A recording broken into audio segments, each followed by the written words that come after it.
तो कुछ दिन पहले मैं बना रहा था एक अजीब सा ड्राइंग जिसमें एक लड़की, 3 टेडी, उनमें से एक फांसी पे लटका हुआ। वैसे ये ड्राइंग देखने में काफी अजीब है और ये करती है एक स्टोरी एक्सप्लेन, एक ऐसी स्टोरी जो तुमने कभी ना कभी रिलेट की ही होगी या कर रहे हो। और इस स्टोरी के हमारे मेन कैरेक्टर है मिस्टर रमेश।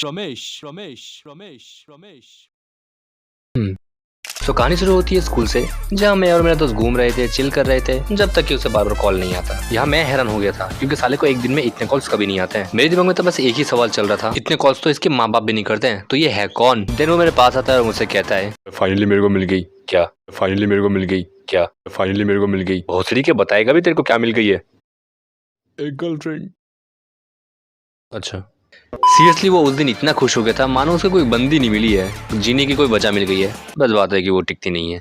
और उस दिन के बाद वो पूरा दिन खाली फोन के साथ चिपका रहा। धीरे धीरे टाइम बीता और सब कुछ अच्छा ही चल रहा था कि मुझे तब एक उड़ती हुई खबर आती है कि वो लड़की खाली टाइम पास के लिए उसके साथ। लिटरली मेरा दिमाग खराब हो गया था। अब ये बात सच है झूठ मुझे नहीं पता था, लेकिन मैंने फिर भी ये बात उसे बोली और रिप्लाई में वो मुझे बोलता है चल निकल। अब देखो ये कोई मूवी नहीं है जहाँ मैं सोनू बन के स्वीटी से टीटू को बचाऊं, इसलिए मैं उन दोनों के बीच से निकल आया और फाइनली वही हुआ जिसका मुझे इंतजार। मतलब उसका ब्रेकअप हो जाता है और नेक्स्ट डे वो मुझे कॉल करके ये सब के बारे में बोलता है। और सीरियसली यार ये सब सुनने के बाद मुझे इतना ज्यादा दुख होता है। अब यहाँ सवाल बनता है कि ब्रेकअप आखिर हुआ तो हुआ क्यों? और इसके जवाब में वो लड़की वही घिसा पिटा डायलॉग बोलती है, अरे मैं तो मजाक कर रही थी, तुम सीरियस हो गए।